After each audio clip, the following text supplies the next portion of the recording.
अस्सलाम वालेकुम and welcome to Infotech computer ITC. मैं हूं शायान सिद्दीकी और आज की क्लास में हम लोग पढ़ने वाले हैं रिव्यू टैब। तो चलिए स्टार्ट करते हैं।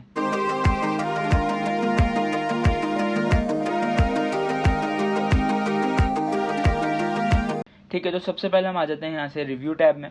रिव्यू टैब में ये सारे के सारे ग्रुप्स और इनमें दिए गए ऑप्शंस हम लोग पढ़ने वाले हैं। तो सबसे पहले हमें ग्रुप दिया हुआ है प्रूफिंग ग्रुप, और इसमें हमें सबसे पहला ऑप्शन दिया हुआ है स्पेलिंग एंड ग्रामर चेक। ठीक है, तो यही काम अगर आप शॉर्ट की से करना चाहो तो आप ये कर सकते हो F7 से। ठीक है, ये मैंने आपको MS वर्ड में भी बताया था कि स्पेलिंग एंड ग्रामर से आप किस तरह से वर्किंग कर सकते हो या किस तरह से इसको शॉर्ट की से आप यूज़ कर सकते हो। मैं आपको दोबारा बता देता हूँ, जिसने MS वर्ड की क्लासेस नहीं ली होंगी वो यहाँ पर ये देख लेगा। ठीक है, यहाँ पर मेरे पास ये मेरे पास एक छोटा सा डेटा है, और यहाँ पर अगर मैं क्या करता हूँ, मैं कुछ स्पेलिंग मिस्टेक कर लेता हूँ। जैसे मैंने यहाँ पे कुछ स्पेलिंग्स मिस्टेक कर ली। ओके, अब मैंने क्या करा, मैं गया रिव्यू टैब में और जैसे ही मैंने देखें सिलेक्शन भी नहीं ली हुई, मैंने इस पर क्लिक किया।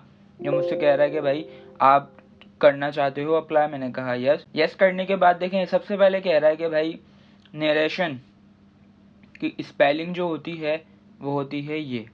ठीक है, आपने क्या लिखा हुआ है, ये रहा, देखें इसने हाईलाइट कर दिया इसको, और ये कह रहा है भाई देखें यहाँ पर आपके पास 2 R आते हैं, आपने नहीं लिखा हुआ। क्या करना है इसका, आप क्या चाह रहे हो, यहाँ से जो चीज़ आपको सजेस्ट की जा रही है वो आप यहाँ देख सकते हो। यहाँ से आप जो चाह रहे हो उसको सिलेक्ट कर लो और यहाँ से कर दो चेंज।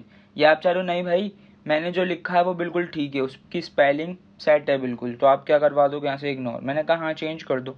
ओके, चेंज कर दिया। अब बोला भाई ये क्या लिख दिया आपने, देखें यहाँ पर आपको ग्रीन ग्रीन हाईलाइट नज़र आ रही होगी और ये आपको यहाँ पर भी दिखा रहा है। बोला भाई ये क्या लिखा है आपने, इसकी जगह क्या चाह रहे हो आप। मैंने कहा भाई इसकी जगह मैं चाह रहा हूँ मोबाइल्स, चेंज करवा दो, चेंज हो जाएगा। ठीक है, अच्छा अब ये मुझसे बोल रहा है कि भाई यहाँ अगर आप आ जाओ तो देखो ये बड़ा होना चाहिए था एन, ग्रामर की मिस्टेक, तो क्योंकि नेम जो होता है वो बड़ा होता है। मैंने कहा ठीक है कर दो, चेंज कर दो, सही। फिर ये बोल रहा है भाई सेल्स, देखें ये खुद ब खुद स्विच हो रहा है, मैं इसको स्विच नहीं कर रहा, जस्ट मैं उसको चेंज या इग्नोर करूँगा, ये आगे खुद ब खुद सेट हो जाएगा। ठीक है, आगे खुद ब खुद मूव हो जाएगा। इसको मैंने कर दिया भाई इग्नोर, मैंने जो लिखा है वो सही है बिल्कुल। ABC कैपिटल लिखना है, मैंने कहा नहीं जैसा लिखा हुआ है वैसा ही काफ़ी है, इग्नोर। तो स्पेलिंग एंड ग्रामर बिल्कुल चेक हो गई हमारे पास यहाँ पे। ओके कर दो इसको। ठीक है, इसके बाद अगर आप आगे आ जाओ तो नेक्स्ट ऑप्शन आपको दिया हुआ है थिसॉरस। इसका क्या काम होता है, इसका काम ही होता है जैसे एग्जाम्पल के तौर पर मेरे पास कोई भी एक वर्ड है, जैसे एक वीडियो वर्ड है या गारमेंट्स, ठीक है, या इसके अलावा पावरफुल, इलेक्ट्रॉनिक, कोई भी आप नेम ले लो। जैसे एग्जाम्पल के तौर पर मेरे पास एक सेक्शन है, एक डिपार्टमेंट है, उसमें मेरे पास एक कैटेगरी है गारमेंट्स की। मैं चाह रहा हूँ भाई ये जो गारमेंट वर्ड है ये मुझे लिखने में थोड़ा सही नहीं लग रहा, तो इसकी जगह कोई और वर्ड चाहिए मुझे, इसी की मीनिंग का दूसरा वर्ड, मतलब सिमिलर मीनिंग के दूसरे वर्ड्स, प्रोनाउन चेंज होगी, उसकी मीनिंग सेम होगी। तो आप कैसे सर्च कर सकते हो, थिसॉरस के जरिए। क्लिक करो इस पर। ठीक है, जैसे ही आप गारमेंट्स पे सिलेक्ट करके थिसॉरस अप्लाई करोगे तो देखो यहाँ पर आपके पास बहुत सारी सजेशंस आ जाएंगी कि आप देखो क्लोथ्स यूज़ कर सकते हो, फैशंस वेयर्स यूज़ कर सकते हो, आउटफिट्स यूज़ कर सकते हो। इसके अलावा आप इसकी जगह देखो ड्रेसेस यूज़ कर सकते हो, जो आप यहाँ से यूज़ करना चाहो आप यूज़ कर सकते हो। अच्छा, अगर आप कोई कैटेगरी बनाना चाह रहे हो, items of clothing, article of clothing, price of clothing, ये सब आप यहाँ से यूज़ कर सकते हो। कभी कभार ऐसा होता है कि आपको एक डेटा बनाना होता है और उसमें आपको समझ नहीं आ रहा होता कि भाई अगला कॉलम हम किस चीज़ का बनाएं, मतलब उसको हेडिंग क्या दें, तो आप यहाँ से इसकी सजेशन लेके अप्लाई कर सकते हो अपनी मर्जी के मुताबिक। इसके बाद अगर हम आगे आ जाएं तो नेक्स्ट ऑप्शन दिया हुआ है हमें वर्कबुक स्टैटिक्स। ये क्या करेगा, ये आपको हर चीज़ बता देगा आपकी वर्कबुक से रिलेटेड, कि वहाँ पर आपने, अच्छा करंट शीट की अगर हम बात करें तो हमारे पास एंड ऑफ शीट कहाँ पर है, यहाँ पे, मतलब आपने आखिरी वर्किंग कहाँ की हुई है। इसके अलावा सेल विद डेटा, कितने सेल्स में डेटा है, टेबल ली हुई है कोई, नहीं ली हुई, फॉर्मूलाज लगाए हुए नहीं लगाए हुए। वर्कबुक मतलब ओवरऑल, यहाँ पर मेरे पास कितनी शीट्स हैं, 3, कितनी शीट्स हैं, 3। सेल विद डेटा ओवरऑल कितनी है, इतनी। टेबल्स ओवरऑल की बात हो रही है, ठीक है, 0। फॉर्मूलाज 0। मैंने किसी भी शीट में, चाहे वो ये वाली शीट हो, ये शीट हो या ये शीट 2 हो, किसी में भी मैंने फॉर्मूलाज नहीं लगाया, कोई टेबल नहीं ली हुई, तो यहाँ पर ये 0 0 आ रहा है। ठीक है, मैंने कहा ओके। अच्छा, इसके बाद अगर हम लोग आगे आ जाते हैं, नेक्स्ट हमें दिया हुआ है ऑप्शन चेक एक्सेसिबिलिटी। अच्छा, इसका क्या काम होता है, जैसे एग्जाम्पल के तौर पर ये मैंने एक फ़ाइल बनाई और ये बनाने के बाद अब मुझे किसी क्लाइंट को मेल करनी है या किसी क्लाइंट को भेजनी है, व्हाट्सअप वगैरह करनी है, तो अब मैं ये चेक करना चाहता हूँ वो कौन कौन सी पॉसिबिलिटीज़ हैं जिससे मेरे क्लाइंट, मेरे यूज़र को कुछ ना कुछ समझ नहीं आएगा मेरी इस फाइल में। वो कौन कौन सी पॉसिबिलिटीज़ हैं, एक्सेसिबिलिटीज़ हैं जो कि मसला करेंगे उसको समझने में, वो मैं यहाँ पे रिजॉल्व करके ही डायरेक्ट उसको भेजूँ, वरना उसको कोई मसला ना हो। ठीक है, क्योंकि उसको कोई मसला ना हो। सही। अच्छा, एक्सेसिबिलिटी समझाने के लिए मैं आ गया ये वाली शीट पे। यहाँ पर मेरे पास एक पिक्चर है और यहाँ पर कुछ मैंने डेटा लिखा हुआ है नॉर्मली। ठीक है, मैं आया रिव्यू टैब में और एक्सेसिबिलिटी पे, चेक एक्सेसिबिलिटी पे क्लिक किया मैंने, और क्लिक करने के बाद यहाँ पर मेरे पास देखें दो चीज़ें आ रही हैं। एक लिखा हुआ आ रहा है error, review description alter text. अच्छा, अब ये क्या चीज़ है भाई, मैं बताता हूँ आपको। देखें यहाँ पर मैंने एक पिक्चर यूज़ की हुई है जो है ये। ठीक है, अब ये पिक्चर क्या है ये तो मुझे पता ही है, मैंने किस पर्पज़ के लिए लगाई है, क्यों लगाई है। मेरे क्लाइंट को तो नहीं पता कि ये क्या है, इस पिक्चर का क्या मकसद है। ठीक है, तो मैं चाहता हूँ कि भाई अब एक्सेल मुझे सजेस्ट कर रहा है कि भाई जब आप इसको भेजोगे ना तो आपका क्लाइंट परेशान हो जाएगा कि पिक्चर क्या शो कर रही है या इससे उसको क्या समझना है। तो यहाँ पर आप कुछ ऑल्टरनेट टेक्स्ट लिखो इसके बारे में। तो आप यहाँ से आप रिव्यू टैब में अगर दोबारा अप्लाई करो चेक एक्सेसिबिलिटी, ये आ रहा, यहाँ पर आप इसके बारे में कोई टेक्स्ट लिख सकते हो, ऐड डिस्क्रिप्शन। ठीक है, ऐड डिस्क्रिप्शन में जाओ और यहाँ पर आप इसके बारे में कुछ भी लिख दो कि ये क्या रिप्रेजेंट कर रही है वगैरह वगैरह, तो ये आपका एरर चेक हो जाएगा, सेट हो जाएगा बिल्कुल। अच्छा, वार्निंग, अब ये कह रहा है कि भाई आपके पास डिफ़ॉल्ट शीट नेम का एरर दे रहा है। ये क्यों दे रहा है, ये बोल रहा है भाई आपने जो है इसको नाम दिया हुआ है स्पेलिंग एंड थिसॉरस, और इसको आपने कोई भी नाम नहीं दिया हुआ, इसको आपने कोई भी नाम नहीं दिया हुआ। अब जब क्लाइंट ये देखेगा, ये शीट देखेगा, तो ये डेटा वो कैसे समझेगा किस चीज़ का है, परचेज का है, प्रोडक्शन का है, मैन्युफैक्चर का है, किस चीज़ का है, वो किस तरह से समझेगा। तो इसलिए आप क्या करो, यहाँ पर इनको एक प्रॉपर नेम दो। आप यहाँ से रीनेम करो और देखें ये यहाँ पर सिलेक्शन आ गई और यहाँ पर कोई भी नेम दे दो। जैसे ही नेम दोगे आपका जो ये एरर है ये ख़त्म हो जाएगा। देखें यहाँ पर भी मैं कोई भी नेम दे देता हूँ, ये देखें कोई भी इशू नहीं है अब हमारे पास। ठीक है, ये होता है किसका काम, एक्सेसिबिलिटी का, कि जो भी एरर, जो भी ऐसी चीज़ें जो आपका क्लाइंट नहीं समझ पाएगा वो आपको शो करवा देती है कि किस तरह से आप उसको सेट कर सकते हो दोबारा। अच्छा, अगर हम आगे आ जाएं तो नेक्स्ट ऑप्शन दिया हुआ है हमें स्मार्ट लुकअप। स्मार्ट लुकअप का क्या काम होता है वो मैं आपको समझाता हूँ। यहाँ पे मुझसे बोला गया कि भाई तुम्हें जो है किसी भी एक बंदे के बारे में डॉक्यूमेंट्री लिखनी है, या एग्जाम्पल के तौर पर मुझसे बोला गया कि तुम जो है एक सेल पर्सन है उसके बारे में इंफॉर्मेशन निकालो गूगल से। तो आप क्या करोगे, आप गूगल पे जाओगे, वहाँ पे सर्च करोगे, सर्चिंग करने के बाद फिर वहाँ से डेटा लोगे, कॉपी करोगे, यहाँ पेस्ट करोगे, फिर जाओगे, फिर सर्चिंग करोगे, गूगल से कॉपी करोगे, यहाँ लाके पेस्ट करोगे, बहुत ज़्यादा लंबी होगी। मैं चाह रहा हूँ भाई ऐसा वैसा नहीं करना मुझे, इतनी लंबी नहीं करनी, कॉपी वॉपी पेस्ट इतना नहीं करना मुझे। तो आपको यहाँ पर माइक्रोसॉफ्ट ने डायरेक्ट ऑप्शन दिया हुआ है कि आप यहाँ पे क्लिक करो और डायरेक्टली आप सर्च करके यहाँ पे डेटा ला सकते हो। आपको गूगल पे जाने की ज़रूरत नहीं है, आपको किसी वेब ब्राउज़र पे जाने की ज़रूरत नहीं है। ठीक है, मैं आ गया यहाँ पे। मैंने कहा भाई मुझे डेटा चाहिए एक्सेल के बारे में, मैंने एक्सेल लिखा और एंटर कर दिया। अब एक्सेल से रिलेटेड पिक्चर्स, मीडिया, फाइल, जो भी चीज़ें होंगी वो सब आपको यहाँ पर मिल जाएंगी। देखें जितनी लिंक्स होंगी ये सब आपको, आर्टिकल्स, पिक्चर, हर चीज़ आपको यहाँ पे प्रोवाइड है। अब आपको क्या करना है, जैसे मैं चाह रहा हूँ भाई मुझे जो है ये चाहिए, तो मैंने उसको उठाया, कॉपी किया यहाँ से और यहाँ आया मैं और मैंने इसको कर दिया सिंपल पेस्ट। ये आ गया मेरे पास डेटा एक्सेल का, कि एक्सेल क्या होता है वगैरह वगैरह। ठीक है, मैं इसको थोड़ा सा बड़ा कर लेता हूँ और इसको मैं करवा देता हूँ यहाँ पे मर्ज, ताकि ये बिल्कुल आपको सही से नज़र आ जाए, और इसको कर देता हूँ रैप टेक्स्ट ताकि ये इसके अंदर फिट हो जाए। ठीक है, तो सिंपल स्मार्ट लुकअप से आप क्या कर सकते हो, किसी चीज़ के बारे में भी आप इंफॉर्मेशन ले सकते हो इंटरनेट के थ्रू, विद इन एक्सेल पर ही रहते रहते। आपको किसी दूसरे पार्टिकुलर वेब ब्राउज़र पे जाने की ज़रूरत नहीं है, आप एक्सेल पर रहते रहते ही किसी भी चीज़ को फाइंड आउट करके उसका डेटा एक्सेल पर ला सकते हो by the help of smart lookup. मैं चाह रहा हूँ भाई ये जो चीज़ है ये है इंग्लिश में, मुझे चाहिए ये उर्दू में, तो इसको कैसे ट्रांसलेट करोगे, आप ये दिया हुआ ऑप्शन क्लिक करो इस पर। ठीक है, इसको यस कर दो। यस करने के बाद देखें अभी ऑटोमेटिक आपके डेटा को उर्दू में कन्वर्ट कर देगा। ठीक है, ये कह भी रहा है इंसर्ट, आप इंसर्ट पे क्लिक करो और ये आ गया आपके पास उर्दू वाला डेटा, जो कि इंग्लिश में था पहले, हमने ट्रांसलेट कर लिया उर्दू में। ठीक है, माइक्रोसॉफ्ट एक्सेल एक सुपर स्प्रेडशीट है जिसे माइक्रोसॉफ्ट ने Windows, Mac OS and Android, iOS and iPad OS के लिए तैयार किया है।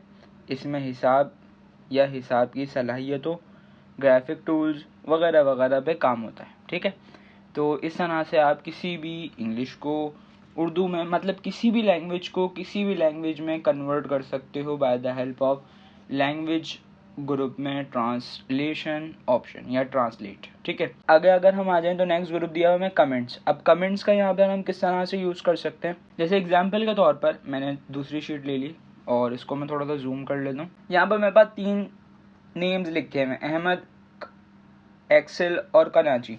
अब मैं अपने यूज़र को या मैं जिसको ये फ़ाइल भेजूंगा उसको मैं ये बताना चाह रहा हूँ कि भाई ये अहमद कौन है। अब वो जैसे ही वो देखेगा वो बोलेगा भाई अहमद कौन है ये, तो उसको डिस्क्रिप्शन चाहिए, तो फिर मुझे यहाँ पे मेंशन करना पड़ेगा कि भाई अहमद अहमद ये है यूँ है इस तरह से, तो बहुत ज़्यादा लंबी होगी। मैं चाह रहा हूँ यहाँ पर, और ये बहुत ज़्यादा लंबी होने के साथ साथ बहुत घिचपिच हो जाएगी, तो मैं ऐसा कुछ नहीं चाह रहा। मैंने इसको सिलेक्ट किया, सिंपल कमेंट पे क्लिक किया। अब यहाँ पर बता दो आप अहमद कौन है, जो भी अहमद है उसके बारे में आप यहाँ सिंपल लिख दो कि भाई अहमद जो है वो ये है। ठीक है, इसके बाद ऐसे ही मैं चाह रहा हूँ एक्सेल के बारे में लिखना है, न्यू कमेंट, और एक्सेल के बारे में लिख दो आपके भाई एक्सेल यूँ है, इसलिए यूज़ होता है, ये काम होता है। अब जब उस बंदे के पास फाइल जाएगी जिसको मुझे भेजनी थी, उसके बाद जब फाइल आएगी तो वो देखेगा भाई ये एक्सेल क्या है, उसको पता चल जाएगा अहमद कौन है, वो कर्सर लेके जाएगा, उसको यहाँ पर पता चल जाएगा कि अहमद कौन है। ठीक है, ऐसे ही अगर आप चाह रहे हो इसको एडिट करना है तो आप यहाँ से इसको एडिट कर सकते हो। ठीक है, इसके अलावा आप इसको एडिट करना चाह रहे हो, यहाँ से इसको भी एडिट आप इजीली कर सकते हो एडिट कमेंट पे क्लिक करके, या इसका एरिया अगर आप बढ़ाना चाह रहे हो तो आप इसका एरिया बढ़ा सकते हो। सही है, तो यहाँ पर आप इजीली उसको डिस्क्राइब कर सकते हो, किसी भी वर्ड को, किसी भी चीज़ को ईजिली आप आसानी से उसकी डिस्क्रिप्शन लिख सकते हो। अगर आप ये चाह रहे हो नहीं चाहिए मुझे तो आप डिलीट कर दो, या नेक्स्ट प्रीवियस टाइप कर सकते हो, शो कमेंट्स, हाइड कमेंट्स कर सकते हो आप। ठीक है, इसके अलावा अगर हम आगे आ जाएं तो नेक्स्ट ग्रुप दिया हुआ है हमें प्रोटेक्ट। यहाँ पर हम हर वो चीज़ पढ़ेंगे जिससे हमारी शीट्स, हमारी वर्कबुक प्रोटेक्ट हो सकती हैं। सबसे पहले आपको ऑप्शन दिया हुआ है प्रोटेक्ट शीट, जिसका क्या काम होगा वो मैं आपको भी बताता हूँ। मेरे पास यहाँ पे कुछ शीट्स हैं ये सारी, तो मैं चाह रहा हूँ भाई मैं कुछ टाइम के लिए कहीं जा रहा हूँ और मैं चाहता हूँ मेरी इन शीट्स पे कोई भी कुछ भी वर्किंग ना कर सके, तो आप क्या करोगे, आप गए प्रोटेक्ट शीट में, यहाँ पे आपसे पूछा जाएगा पासवर्ड, आप पासवर्ड बता दो, और यहाँ से पूछा जा रहा है कि आप किस किस पर प्रोटेक्शन लगाना चाहते हो। मेरे पास जितने ऑप्शंस आ रहे थे, insert pro, insert column, delete, hyperlink, sort and filter वगैरह वगैरह, जितने भी आ रहे थे सब पे मैंने चेक लगा दिया, ओके किया। कंफर्म पासवर्ड मांग रहा है मुझसे, मैंने इसको दे दिया और एंटर कर दिया। ठीक है, अच्छा अब देखें मैं कुछ भी यहाँ पे करने की कोशिश करूँगा, यहाँ पर नहीं होगा, ये देखें कुछ भी नहीं कर सकता मैं यहाँ पे, इवन के मैं यहाँ पर insert column, insert row, delete ये भी नहीं कर सकता, मर्ज भी नहीं कर सकता। क्यों? क्योंकि ये सारी चीज़ें मैंने ऑप्शंस में आ रही थी, मैंने इनको प्रोटेक्ट करवाया। अब बात ये आती है क्या सिर्फ यही शीट प्रोटेक्टेड है या ये सब भी है? तो देखें मैं आया यहाँ पे और यहाँ मैं कुछ लिखने की कोशिश करता हूँ, तो यहाँ पर मैं देखें ईजिली हर काम कर रहा हूँ। यहाँ से इंसर्ट भी हो सकता है, डिलीट भी हो सकता है, मर्ज भी हो सकता है, बॉर्डर्स वगैरह सब कुछ कर सकता हूँ। तो मतलब कि आप सिर्फ इस शीट पे कुछ भी नहीं कर सकते, इस चीज़ पे आपकी ये प्रोटेक्शन अप्लाई हुई है, किसी भी शीट पे नहीं हुई, सिर्फ इसी शीट पे। अब आप चाह रहे हो सही ये तो मसला हो गया, वो इस शीट पे नहीं करेगा, किसी दूसरी शीट पे एडिट कर लेगा। मैं चाह रहा हूँ भाई किसी भी शीट पे एडिट ना कर सके वो, तो उसके लिए आप यूज़ करोगे प्रोटेक्ट वर्कबुक।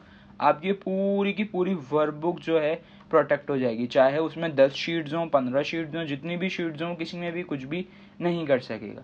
ठीक है, तो पहले इसको अनप्रोटेक्ट कर लेते हैं हम। ये जो प्रोटेक्ट की थी मैंने शीट, इसको अनप्रोटेक्ट कर लेते हैं। कैसे पता प्रोटेक्टेड है? क्योंकि देखें यहाँ लिखा हुआ आ रहा है अनप्रोटेक्ट, अगर ये प्रोटेक्ट नहीं होती तो यहाँ लिखा हुआ आ रहा होता प्रोटेक्ट। ठीक है, तो मैंने इस पर क्लिक किया, पासवर्ड दे दो इसको, और ये हो गई आपकी शीट अनप्रोटेक्ट। इस पर आप जो भी करना चाहो वो कर सकते हो। सही है, अब मैं जा रहा हूँ भाई इन शीट्स को भी करवाना है प्रोटेक्ट, वरना वो इसमें काम कर देगा, तो आप यूज़ करो प्रोटेक्ट वर्कबुक, क्लिक करो इस पर, पासवर्ड मांग रहा है दे दो, कंफर्म पासवर्ड मांगेगा दे दो, ओके। अब देखो ना आप इस शीट पे कुछ कर सकते हो, सही है, ना ही आप इस शीट पे कुछ कर सकते हो, ना ही आप इस शीट पे कुछ कर सकते हो, और ना ही इस शीट पे आप कुछ कर सकते हो। क्यों? Because of protect workbook. अगर आप प्रोटेक्ट शीट करोगे, दोबारा बता रहा हूँ, प्रोटेक्ट शीट करोगे तो जिस शीट पे आपने प्रोटेक्शन अप्लाई की है जस्ट उसी पर ही वो वर्किंग करेगी, आप कुछ भी नहीं कर सकोगे। लेकिन अगर आप प्रोटेक्ट वर्कबुक करते हो तो आपकी जितनी शीट्स होंगी, देखो यहाँ पर आप शीट्स भी नहीं ले सकते, ठीक है, कुछ भी नहीं कर सकते आप यहाँ पर। तो ये सारा काम किससे किया मैंने? सिर्फ इस ऑप्शन, पूरी वर्कबुक आपकी प्रोटेक्ट हो जाएगी, ठीक है। अच्छा, एक चीज याद रखिएगा कि यहाँ पर एडिटिंग हो सकती है, मतलब अगर आप ये सोच रहे हो या अगर आप करें और आप कुछ लिखें विखें और जैसे ही अगर आप लिखते हैं तो वो इंसर्ट हो जाए, आप बोले लो भाई ये तो इंसर्ट हो रहा है, प्रोटेक्ट क्या हुई, तो देखें यहाँ पर लिखा जाएगा बिल्कुल। एडिटिंग अगर आपको रोकनी है तो उसके लिए, एडिटिंग के लिए आप ये यूज़ करोगे हर चीज़ पे।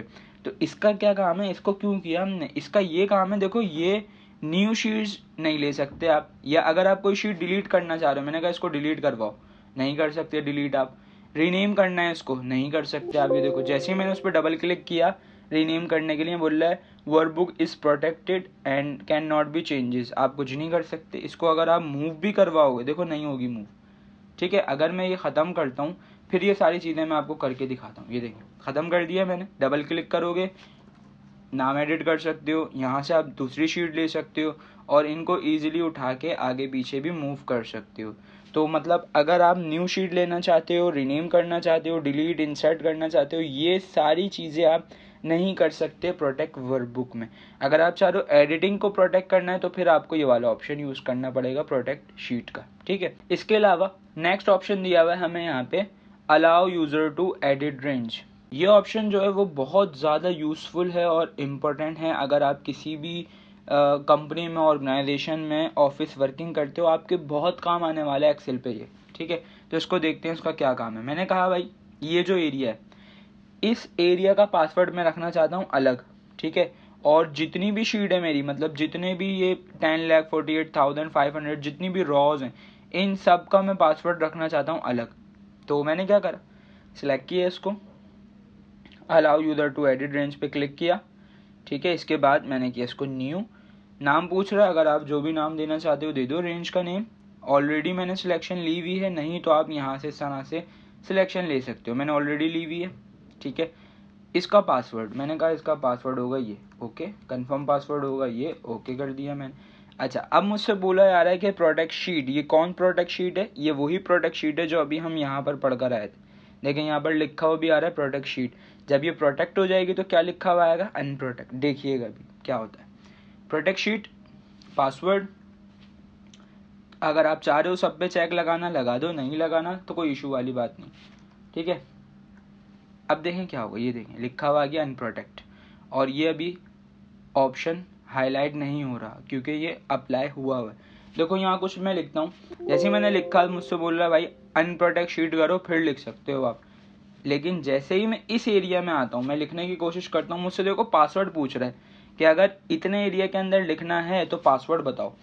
जैसे अगर आप गलत सलत पासवर्ड दे दोगे तो आप इसमें लॉगिन नहीं कर सकोगे, ठीक है। जैसे एग्जाम्पल के तौर पर मैंने एक शीट किसी को भेजी, या मैंने अपने दोस्त को कहा कि यार कल मैं नहीं आऊँगा तो मेरे कंप्यूटर में जाना, आप वहाँ पर एक शीट होगी उसे खोलना, वहाँ पर एक एरिया होगा, उसमें उसका पासवर्ड ये है, मैं आपको बता रहा हूँ, और उसमें आप चेंजेस कर देना। अब वो क्या करेगा, वो आएगा यहाँ पे कुछ लिखने की कोशिश करेगा तो पासवर्ड मांगेगा, वो बंदा एक्सेल को दे देगा पासवर्ड, और अब वो बंदा इसके अंदर जो चाहे वो काम ईजिली कर सकता है, ठीक है। लेकिन अगर वो कुछ और चेंज करना चाहता है, जैसे उसने यहाँ पे कुछ देखा, वो चाह रहा है इसे भी चेंज कर दूं, वो इसे नहीं कर सकेगा।